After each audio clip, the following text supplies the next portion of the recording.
Nzamba lola apambola bisonyo surtout. Amen. Ezanga maman Gisèle ba shalom na bisonyo surtout. J'espère que nous avons malamu. Amen. Ba sali na nzambe ba papa ba maman nzamba lola apambola bisonga na côté nanga tout va bien. Nzambe azo sala biso grâce. Amen. Les lois nous avons appelé ce mot mususu. Les là na thème mususu na sujet mususu na to partager ensemble.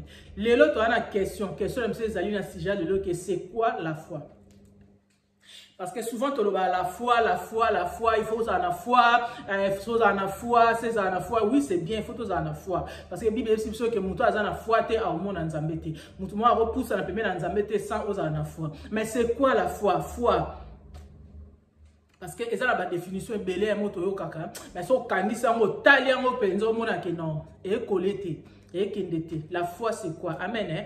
Voilà, première verset de Tanga. La foi dans la Bible, Tanga dans Romains 10, 17. Amen. Tout bon délit. Père Saint, na commission na netolio parce que aux amalamu. Papa, na tiki moment où na maboko na yo Seigneur Jésus, que ton esprit, Papa, l'esprit de Dieu qui habite à nous, Papa, puisse prendre le contrôle dans le moment où nous amène en raï. Yone Nzambe, Papa, l'obéla biso, parle-nous, Seigneur. Makila na yo Seigneur, et couvrir biso au nom puissant de Jésus-Christ. Amen. Amen. Amen. Amen. Tout temps on a Romains chapitre Romains 10, tout temps on a 17. Tout temps on a Nzambe. Ainsi la foi vient de ce qu'on attend. Virgule. Et ce qu'on attend vient de la parole de Christ. Alors, Romains, que la foi vient de ce qu'on attend. Et ce qu'on attend vient de la parole de Christ. C'est quoi la foi alors? La foi vient de ce qu'on attend. Donc, ça veut dire, c'est un sujet, c'est un sujet. On a un problème, sur problème, pardon. Tant que yo qui n'a l'autre côté, tant que yo qui est l'autre côté, si j'ai un autre bon de là, parce qu'il faut yo quelque chose. La Bible dit la foi vient de ce qu'on attend. Donc quand tu pries pour un sujet, on a un sujet moi prier. Tant que yo qui est l'autre côté de la part en Zambé, donc kotikate. Parce que tant qu'on yoka, parce que la Bible dit que la foi vient de ce qu'on attend. Donc quand tu pries pour un sujet, tant qu'on yoki est l'autre côté, faut yate. La foi yaka, tant qu'on yoki est l'autre moko. Amen. La foi vient de ce qu'on attend. Souvent, nous sommes priaka, au bon délit, pour un sujet mon boé, au yoki est l'autre côté, au moni est l'autre côté, au biberon la foi, nzamba kosala. Et ça m'a bêté. Mais quelque part, ça c'est la paresse spirituelle. Parce que si on a un sujet, on a un sujet, on a besoin. Tant que sujet, on a une réponse, on a la chanter. Parce que pour la foi, il faut yoka quelque chose. Romains 10, 17, que la foi vient de ce qu'on attend. Donc, tant qu'on a un sujet, on peut changer de sujet. Si on yoka l'autre côté, la Bible dit Dieu parle tantôt d'une manière, tantôt d'une autre. Ça, c'est la paresse spirituelle. Oui, ça, là-dessus, au bondeli, au yoki l'autre côté, au tiki, j'ai la foi. Non, ça, c'est pas la foi. Ça, c'est la paresse. Parce que quand tu pries pour quelque chose, tant que mon résultat, tu ne peux pas lâcher. Selon Romains 10, la foi vient de ce qu'on attend. Amen. So, telle la histoire de Daniel. Daniel a kenné qu'on a pas que ça, 21 jours. Daniel a l'obéi été na kebo et non ça 21 jours à prière. Daniel a l'obéi bongoté. Tant qu'à soit qu'il a une réponse cité et ça là qui azaka na makola nzambe. Tant que anjaye aye ko yebise makambu ndesika fueyaka. Na ba prière non c'est ça au monde ba prière non c'est ça na mabele o. Et la prière ba apôtre, et la prière ba évangéliste, et la prière ba pasteur, et la prière ba prophète, et la prière ba docteur. Ba prière non c'est na biso ba ndimi. Et ça a 3 réponses. Ba prière non c'est ça na mabele et ça a 3 réponses. Première réponse, nzamba ko biso Gisèle oui. Na yo ki prière na yo. Deuxième réponse, nous avons dit que Gisèle non. Et le roi Senganga, ils ont bien été pour nous. Nous avons dit que Gisèle, ce n'est pas le moment. Dans la prière de la Misat, oui, non, ce n'est pas le moment. Parce que le monsieur est bien, il y a un moment où la Bible dit qu'il n'est pas bon que l'homme soit seul. Mais il y avait un moment, il était bon. Adam Zana Yemoko. Tant Nzamba Salaki Adam Zaki na Yemoko. Dans le moment là, il était bon. Mais il y avait un moment, Nzamba Yakomona qui n'est plus bon. Amen. Voilà. Donc la Bible dit que la foi vient de ce qu'on attend. La foi, c'est quoi la foi? La foi, c'est le Romains 17. La foi vient de ce qu'on attend. C'est profond ça. La foi vient de ce qu'on attend. Peut-être une église,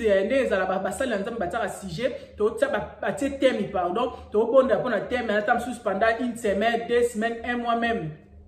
Basana nzambe ba kotika sujet sili basali ba prière neto sala de sili a changer sujet mais yo so itango on a no moni le côté il faut continuer ko pondre la prière. Voilà, la Bible nous dit Bible c'est personne qui va dire prier, persévérer dans la prière. Quand tu pries pour quelque chose, aux un résultat, tu ne peux pas passer. Au contraire, on va dire que j'ai la foi. Non, non, non, non. Il faut yoka quelque chose. La foi vient de ce qu'on attend. Quand tu pries, nous allons quelque chose. Amen. C'est très important. Si vous avez un sujet, vous avez une vidéo. Si vous avez un sujet, vous avez une tant que vous avez une réponse, tu ne peux pas lâcher.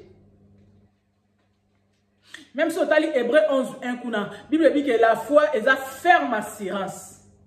Ferme assurance. Assurance, c'est quelque chose. C'est ça la définition de la foi. La foi vient de ce qu'on attend. Donc quand tu pries pour un sujet, tant que Nzamba lobi ne lo côté, tu ne peux pas lâcher. Il faut persévérer. Les chrétiens, les amis, tu as mis un appareil spirituel. Au Sambelika à 10 minutes, 20 minutes, au Sambelika Sili, au monde, il y a un moment où se retrouver dans un sujet de prière. Mais qu'est-ce? Tout ça, un sujet de prière belé, auto, comment est-ce que au Sambela, tu as écouté, na lo basko nini. Parce que, le sujet de Sambela, on dirait, on a un résultat. Parce que tu n'as rien entendu. So, il y a des gens ngana sambela qui pona sujet oh tout n'a que son nzamba lobini. Nzamba notre Dieu parle. La Bible dit Dieu parle tantôt d'une manière tantôt d'une autre. Akon lobe na nzela maloba na ye, akon lobe na nzela ba sali na nzambe, akon lobe na nzela ba na nzela ya pongi, akon lobe na nzela muninga, akon lobe na nzela venema moko, akon lo Dieu parle. Daniel a gagné aussi 21 jours. Soit ça qui 21 jours parce que ceux qui tu pries, nous allons faire répondre yo. Faut qu'on persévérer. Tant qu'on a un sujet, il faut persévérer dans le sujet wana. Si vous avez un 5, persévère dans le sujet wana. Amen. Il faut persévérer. Colossiens 4, début, c'est sûr que persévérer. Il faut persévérer dans la prière. C'est ça et même à la foi. Parce que quand tu pries pour un sujet, au moins de l'autre côté, au bika, oui, j'ai prié, non, non. Il faut yoka quelque chose. Notre Dieu parle. La Bible dit Dieu parle. Donc la foi vient de ce qu'on attend. Quand tu pries, il faut yoka quelque chose. Et tant qu'on yoka quelque chose, la foi vient de ce qu'on attend. Et ce qu'on attend vient de la parole de Christ. Donc quand on yoki, parce que n'aime pas l'obak. Réponse au yoko zoa. Faut baser on a katia maloba na nzambe. Après on peut poursuivre la question moussous. Parce que ça la réponse moussous, nous avons pas oui. Après il faut tout na comment. On peut déjà prier moussous. Mais on a déjà sujet na maté. Nzamba ko tout na nzambe nzamba ebisio oui, mais peut-être c'est pas oui, mais c'est pas le moment. Vous avez ce problème au mariage, okuta na mbali, okuta na mwasi. Biso ba nzambe il faut que prier. OK, tout na nzambe volonté. Tant que yoki oui nzambe te, tant que yoki non nzambe te, tant que yoki c'est pas le moment nzambe, tu peux pas aller. Ya mo le to na ba dégâts. Au balaina mutumoko, au salaki coopération moko, au yoka nzambe te. Ba dégâts mi to na lelo na ba couple, na ba relation, comment na ko bala mwasa boye, comment na ko bala mbala boye parce que au yoka nzambe te. Parce que au yoka nzambe ngai, so yoka nzambe. Ya ma ramsusu, nzamba repargner. Ngai avant na yeba quitter parce que faut to yeba ra façon ni nzamba lobela biso. Biso nyonso nzamba lobela biso nder morte. Ngai liboso na bando yeba nde nzamba ndo lobela ngate. Souvent ngai nazalaka soki na bandelo mosika. Ou bien dans une salle moko, ou bien relation moko, ou bien dans une salle lo moboye, ou bien dans un projet moboye. Et là on est sur ya sika. Oui, il y a na vie na ngai. Na début ya bandeli.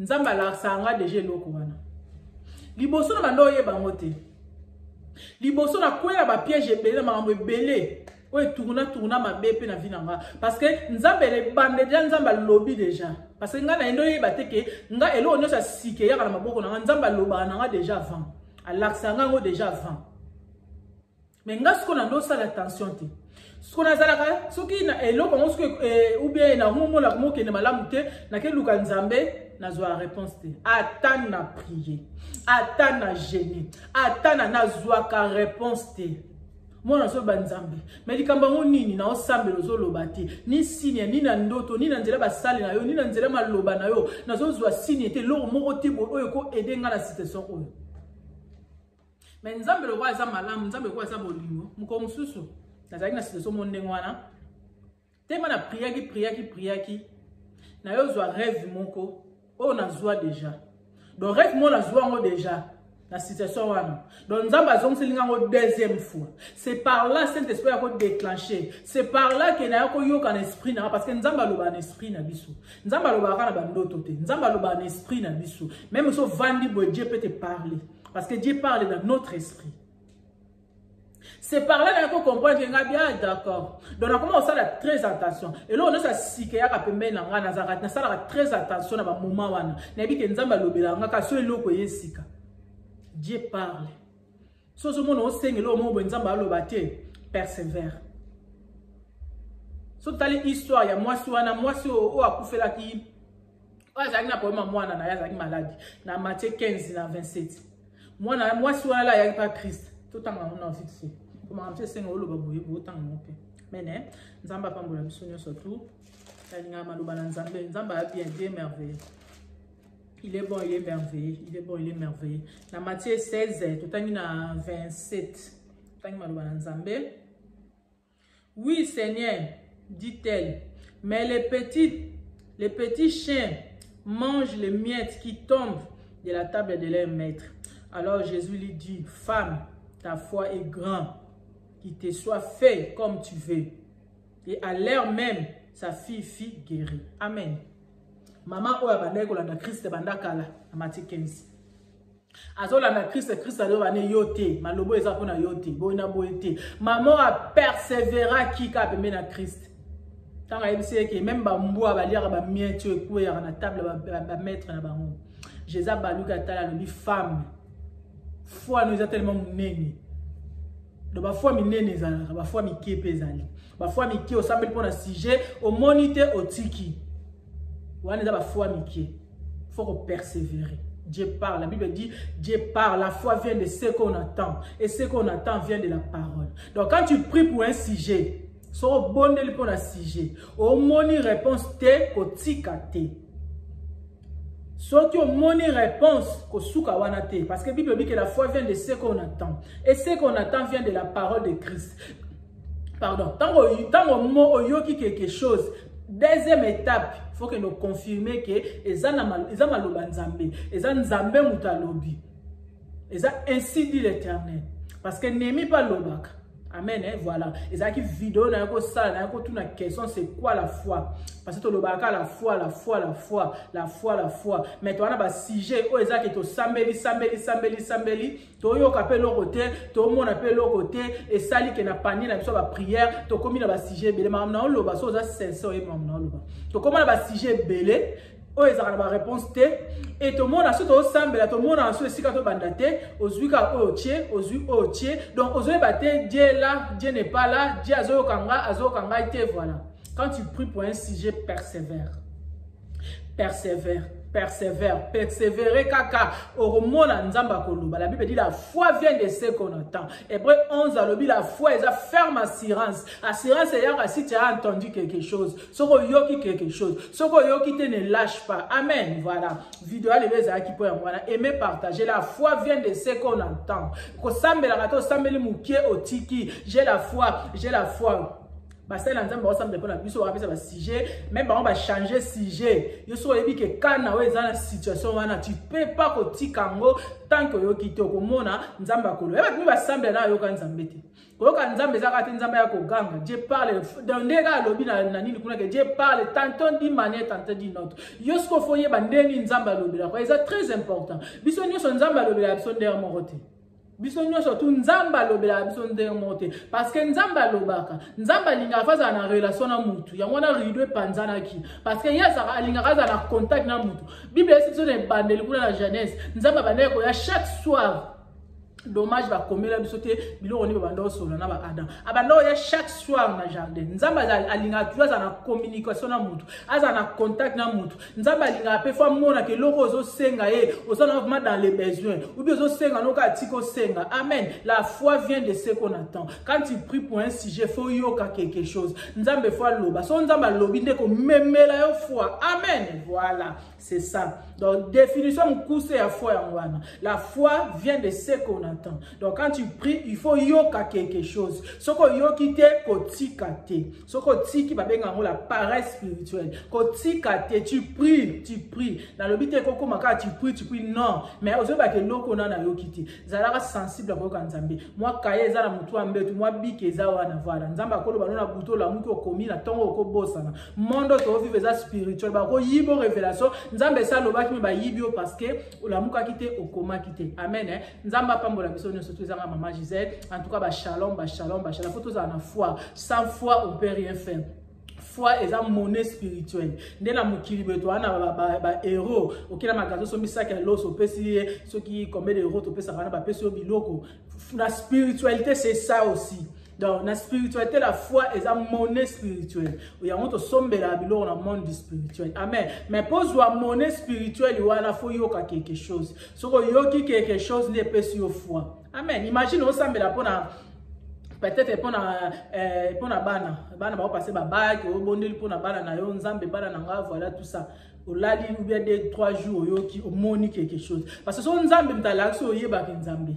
Oyeba so za muto tambola na nzambe okoyeba so nzamba lobi oyeba ke ozupe kimia po ba réponse à nzambe pesa kimia bible dit que c'est la bénédiction de l'Éternel qui enrichit et ça la et pesa la chagrete donc so ozu réponse à nzambe ko lamu ko sentir paix o lamu ko ozu réponse et ça la paix joie et pesa paix assurance on hébreu azoloba et ça assurance oso mono oyeba ke na sambelaka nzamba yoka nga nzamba répondanga ça sert à quoi ozo sambela oyoka nzambe te nzamba lobaka te parce que il y a des moments où il y a rappelé moi mbang sambelika mbang non nzamba tala le logo zo senga et c'est vraiment dans les besoins amen voilà les amis maman Gisèle aimez partager nzamba lola apambola biso en tout cas ba shalom à la prochaine soyez bénis bye bye merci.